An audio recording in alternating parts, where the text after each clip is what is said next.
ವೀಕ್ಷಕರ ನಮಸ್ಕಾರ. ಪಾಕಿಸ್ತಾನವನ್ನು ಜಗತ್ತಿನ ಯಾವ ರಾಷ್ಟ್ರಗಳು ಕೂಡ ನಂಬುವುದಿಲ್ಲ. ಅಷ್ಟೊಂದು ನಂಬಿಕೆಗೆ ಅರ್ಹವಲ್ಲದ ದೇಶ ಅದು. ಪಾಕಿಸ್ತಾನಕ್ಕೆ ಗೊತ್ತಿರುವುದು ಏನಪ್ಪಾ ಅಂದ್ರೆ, ದೊಡ್ಡ ದೊಡ್ಡ ದೇಶಗಳಿಗೆ ಚಮಚಗಿರಿ ಮಾಡುವುದು, ಚೇಲಗಿರಿ ಮಾಡುವುದು, ಗುಲಾಮಿತನ ಮಾಡುವುದು ಅಷ್ಟೇ.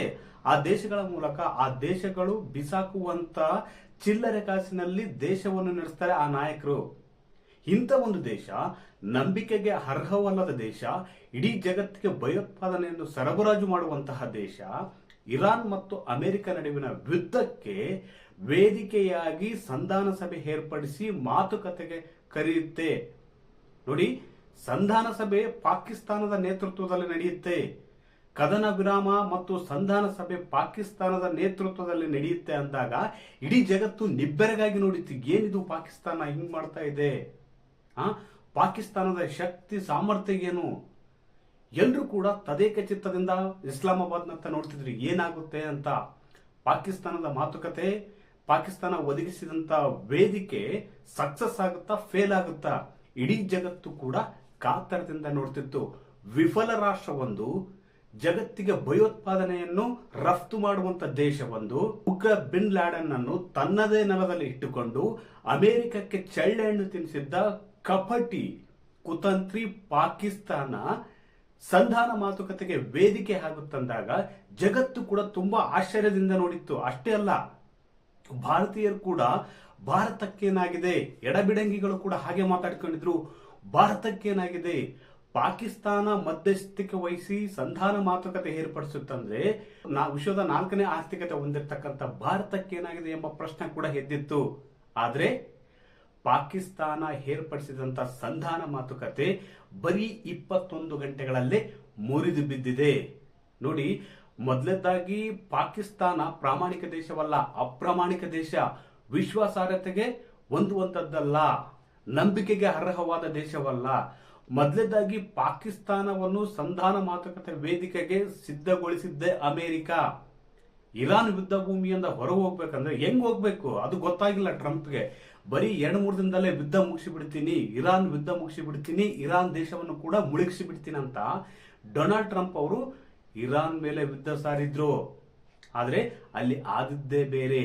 ವೆನಿಜುವೆಲಾ ಅಧ್ಯಕ್ಷನನ್ನು ಒತ್ಕೊಂಡು ಹೋದಂಗೆ ಇಲ್ಲಿ ಇರಾನ್ ದೇಶವನ್ನು ಕೂಡ ಮುಳುಗಿಸಿ ಅಲ್ಲಿ ಒಂದು ಹೊಸ ಆಡಳಿತ ತರ್ತೀವಿ ಅಂತ ಟ್ರಂಪ್ ಬಂದಿದ್ರು. ಆದ್ರೆ ಯುದ್ಧ ತಿಂಗಳಕ್ಕಿಂತ ಹೆಚ್ಚು ಕಾಲ ವಿಸ್ತರಣೆ ಆದಂತ ಹೋದಂಗಲ್ಲ, ಅರೆ ಹುಚ್ಚನಂತಾಗಿದ್ದ ಟ್ರಂಪ್ ಸ್ಕ್ರಿಪ್ಟೆಡ್, ಟ್ರಂಪ್ ಹೇಳಿದಂತೆ ಟ್ರಂಪ್ ಯುದ್ಧ ಭೂಮಿಯಿಂದ ಹೊರ ಹೋಗುವುದಕ್ಕೆ ಸೃಷ್ಟಿಸಿದ ನಾಟಕದ ಸೂತ್ರಧಾರನೇ ಪಾಕಿಸ್ತಾನ. ಪಾಕಿಸ್ತಾನಕ್ಕೆ ಹೇಳುವ ಮೂಲಕ ಪಾಕಿಸ್ತಾನದ ಜೊತೆಯಲ್ಲಿ ಒಂದು ಮಧ್ಯಸ್ಥಿಕೆ ವಹಿಸುವಂತೆ ಸೂಚಿಸಿ, ನೋಡಿ, ಟ್ರಂಪ್ ಅಮೆರಿಕನ್ ಅಧಿಕಾರಿಗಳು ಮತ್ತು ಅಮೆರಿಕದಿಂದ ಬಂದಂತಹ ಒಂದು ಟ್ವಿಟ್ಟನ್ನೇ ಪಾಕಿಸ್ತಾನದ ಪ್ರಧಾನಿಗಳು ನೇರವಾಗಿ ಹಾಕಿ ತಮ್ಮ ಬಣ್ಣವೇನು ಎಂಬ ಜಗತ್ತಿಗೆ ಪರಿಚಯ ಮಾಡಿಸಿದ್ರು. ಹೀಗಾಗಿ ಟ್ರಂಪ್ ಸೂಚಿತ, ಟ್ರಂಪ್ ಸ್ಕ್ರಿಪ್ಟೆಡ್ ಆಗಿರ್ತಕ್ಕಂಥ ಮಾತುಕತೆ ಫೇಲ್ ಆಗಿದೆ. ನೋಡಿ, ಇಲ್ಲಿ ಇನ್ನೊಂದು ಅಂಶ ಗಮನಿಸಬೇಕು ನೀವು. ಪಾಕಿಸ್ತಾನ ತಟಸ್ಥ ದೇಶವಲ್ಲ. ನೋಡಿ, ಯಾವುದೇ ಎರಡು ದೇಶಗಳ ನಡುವೆ ಯುದ್ಧ ನಡೆದ್ರೆ ಆ 2 ದೇಶಗಳ ಸಂಧಾನ ಮಾತುಕತೆಗೆ ಕರಿಬೇಕಂದ್ರೆ, ಶಾಂತಿ ಒಪ್ಪಂದಕ್ಕೆ ಕರಿಬೇಕಂದ್ರೆ, ಮಧ್ಯಸ್ಥಿಕೆ ವಹಿಸಬೇಕಂದ್ರೆ, ಮಧ್ಯಸ್ಥಿಕೆ ವಹಿಸಬೇಕಾದಂತ ದೇಶ ತಟಸ್ಥವಾಗಿರ್ಬೇಕಾಗುತ್ತೆ. ಯಾರ ಪರನೂ ಇರಬಾರ್ದು. ಅಮೆರಿಕರ ಪರ ಇರಬಾರ್ದು, ಭಾರತ ಪರ ಇರಬಾರ್ದು, ಇರಾನ್ ಪರ ಇರಬಾರ್ದು, ಮತ್ತೆ ಯಾವುದೋ ದೇಶದ ಪರ ಇರಬಾರ್ದು. ಇಂಥ ಒಂದು ದೇಶ, ತಟಸ್ಥ ದೇಶ ಮಾತ್ರ 2 ರಾಷ್ಟ್ರಗಳ ನಡುವೆ ಮಧ್ಯಸ್ಥಿಕೆ ವಹಿಸುವುದಕ್ಕೆ ಸಾಧ್ಯ. ಯಾಕಂದ್ರೆ 2 ದೇಶಗಳ ಮೇಲೆ ನಂಬಿಕೆ ಬರಬೇಕು ಅಂದ್ರೆ ಮಧ್ಯಸ್ಥಿಕೆ ವಹಿಸಿದ ರಾಷ್ಟ್ರ ಮೇಲೆ ಆ ದೇಶ ತಟಸ್ಥವಾಗಿರ್ಬೇಕಾಗುತ್ತೆ. ಆದ್ರೆ ಇಲ್ಲಿ ನೋಡಿ, ಉಲ್ಟಾ ಆಗಿದೆ. ಇರಾನ್ ಮತ್ತು ಅಮೆರಿಕಕ್ಕೆ ಮಧ್ಯಸ್ಥಿಕೆ ವಹಿಸಿದಂತ ಪಾಕಿಸ್ತಾನ ಇದೆಯಲ್ಲ, ಅದು ಬೂಟಾಟಿಕೆ ರಾಷ್ಟ್ರ. ಇರಾನ್ಗೆ ಅದರ ಮೇಲೆ ತುಂಬಾ ಶಂಕೆ ಇತ್ತು, ಅನುಮಾನವಿತ್ತು. ಯಾಕಂದ್ರೆ ಸೌದಿ ಅರೇಬಿಯಾದ ಜೊತೆ ಅದು ರಕ್ಷಣಾ ಸಂಬಂಧವನ್ನು ಹೊಂದಿದೆ. ಅದೇ ರೀತಿ ಅಮೆರಿಕದ ಜೊತೆ ಉತ್ತಮ ನಂಟನ್ನು ಹೊಂದಿದೆ. ಹೀಗಾಗಿ ಎಲ್ಲೋ ಒಂದು ಕಡೆ ಇರಾನ್ ಕೂಡ ಅನುಮಾನದ ದೃಷ್ಟಿಯಿಂದ ಪಾಕಿಸ್ತಾನವನ್ನು ನೋಡ್ತಿತ್ತು. ನ್ಯಾಯಸಮ್ಮತ ಮಧ್ಯಸ್ಥಿಕೆ ವಹಿಸುವುದು ಸಾಧ್ಯನ ಎಂಬಂತೆ ಅನುಮಾನದ ಕಣ್ಣುಗಳಿಂದ ಇರಾನ್ ಡೆಲಿಗೇಷನ್ ನೋಡ್ತಿದ್ದು. ಬಹುತೇಕ ಇರಾನ್ ಅಂದುಕೊಂಡಂತೆ ಈ ಮಾತುಕತೆ ಫೇಲ್ ಆಗಿದೆ. ನೋಡಿ, ಇಲ್ಲಿ ಇನ್ನೊಂದು ಗಮನಿಸಬೇಕು.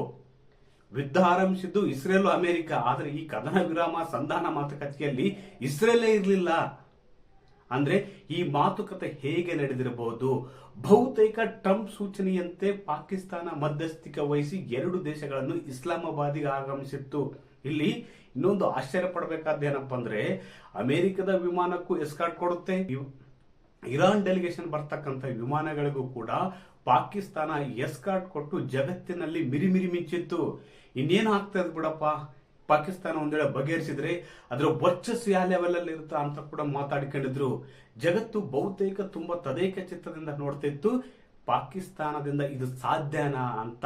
ಮೊದಲನೇದಾಗಿ ಸಾರಥಿಗೆ ಪಾಕಿಸ್ತಾನ ಅರ್ಹವಾಗಿಲ್ಲ, ಎರಡನೇದಾಗಿ ಆ ದೇಶ ತಟಸ್ಥವಾಗಿಲ್ಲ, ಮೂರನೇದಾಗಿ ಆ ದೇಶ ಆರ್ಥಿಕವಾಗಿ ದಿವಾಳಿಯಾಗಿ ಹೋಗಿದೆ.